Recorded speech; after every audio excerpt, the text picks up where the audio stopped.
नमस्ते दोस्तों।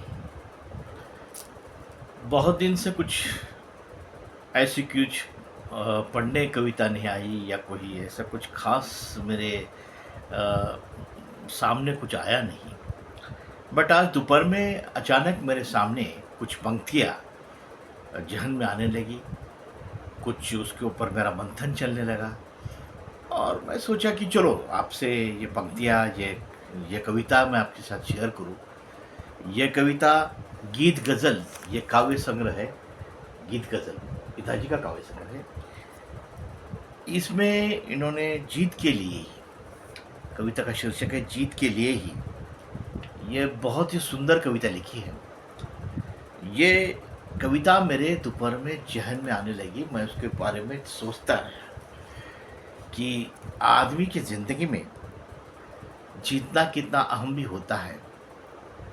बट ज़िंदगी में बहुत से कठिनाइयाँ आती रहती है, उसके ऊपर उसको उसके आगे कठिनाई से निकल के जाना पड़ता है और अपना एक मुकाम बनाना पड़ता है। तो ये शीर्षक है कविता का जीत के लिए ही, मैं आपके सामने प्रस्तुत करता हूँ।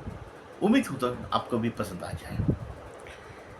तो कवि ने लिखा है, जलता है जमाना हमेशा बड़ी डाह से, जलता है जमाना हमेशा बड़ी डाह से, फिर भी है हमें चले जाना आगे सबसे। देखिए कितनी मार्मिक बात कही है। जलता है जमाना हमेशा बड़ी डाह से, फिर भी है हमें चले जाना आगे सबसे। जमाना तो जलता ही रहेगा और जलने वाले को कोई कमी भी नहीं रहती। लोगों को फुर्सत ही फुर्सत रहती है, दूसरा क्या कर रहा है इसके ऊपर, हम क्या कर रहे हैं उसके लिए उनको फुर्सत नहीं, दूसरा क्या कर रहा है। उनका ज़्यादातर वक्त इसी में जाता है कि दूसरा क्या कर रहा है, बल्कि ज़िंदगी का ज़्यादातर वक्त हम क्या कर रहे हैं, अंदर अपनी झांकना चाहिए, वो बाहर झांकते हैं।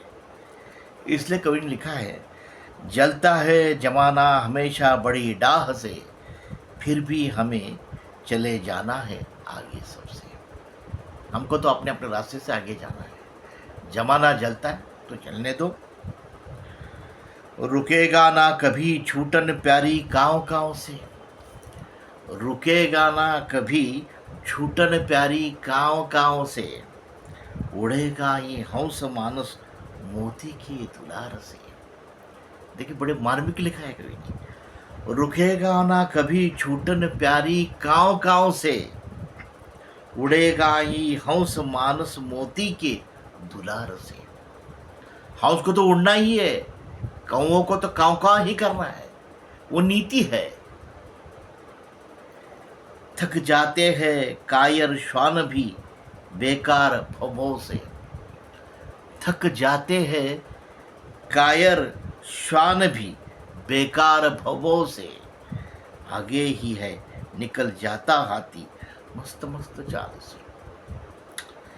थक जाते हैं कायर श्वान भी बेकार भवों से, आगे ही है निकल जाता हाथी मस्त चाल से। कुत्ते तो भौंकते हैं, हाथी को अपने मस्त चाल से आगे निकल जाना चाहिए। यही लिखा है, यही लेखक ने लिखा है। हमारे चारों और व्यर्थ लोग व्यर्थत्व की बातें करते रहते हैं ना, उनको अपनी ज़िंदगी से कुछ लेना देना है, दूसरे की ज़िंदगी में झांकना है। इसलिए कवि ने लिखा है, थक जाते हैं कायर श्वान भी बेकार भवों से, आगे ही निकल जाता है हाथी मस्त चाल से। आगे लिखते हैं कवि, रोकेगे न जुगनू निशा में चमचमा से, रोकेगा न जुगनू निशा में चमचमा से, सूर्य तो उग ही जाएगा अपनी बड़ी शान से। जुगनी की वजह से सूर्य का रुकना रुक नहीं सकता।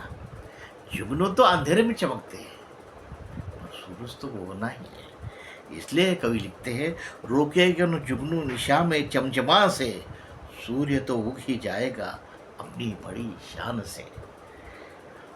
तो सूर्य को तो उगना ही है। जुगनू कितने भी चमचाए रात को, वो सूरज नहीं बन सकते। सूरज अलग ही है, वो धरती को पूरा प्रकाश देता है, पूरा वातावरण उनसे चलता है, वो सूरज है। अगर जुगनू गए मैं सूरज तो चलेगा क्या? नहीं ना। आगे कवि लिखते हैं, न्यारा ना दबेगा सत्य बुरी जलन से। देखिए, सत्य को दबाया जा सकता है, जलाया जा सकता है, पर मिटाया नहीं जा सकता। सत्य हमेशा सत्य होता है। इसलिए लिखते हैं, ज्ञानराज न दबेगा सत्य बुरी जलन से, जूझेंगे हम सदा जीत के लिए धैर्य से।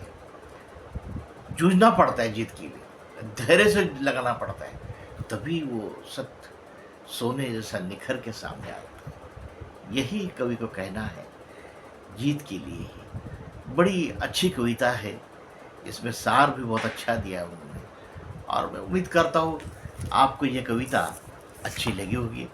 कुछ अच्छा पढ़ा, अच्छा समझा, अच्छा विवेचन हो गया तो मैं आपके सामने प्रस्तुत करता हूँ। ऐसा ही मुझे आज लगा दोपहर में, इसलिए मैंने शाम में ये वीडियो डाला है। उम्मीद करता हूँ आपको पसंद आ जाएगा। ज़्यादा से ज़्यादा देख लीजिएगा, और हम जैसे लोगों को हौसला बढ़ाने के लिए आपका सब्सक्राइब, आपका प्यार बहुत ही बढ़िया रहता है। देखिए, हम एक विशिष्ट प्रेरणा से ये यूट्यूब बना रहे हैं। यूट्यूब की प्रेरणा यही है कि हम अच्छा ही ज़्यादा से ज़्यादा लोगों तक पहुँचाएँ, आनंद ज़्यादा से ज़्यादा तक लोगों तक पहुँचाएँ, विचार ज़्यादा से ज़्यादा लोगों तक पहुँचाएँ, यही हमारी कामना है। और भारतवर्ष में हर जगह ये यूट्यूब जाए, लोग देखें, पसंद करें, और हमें आशीर्वाद दें, स्नेह दें, प्यार दें। यही उम्मीद करता हूँ। धन्यवाद। Thank you.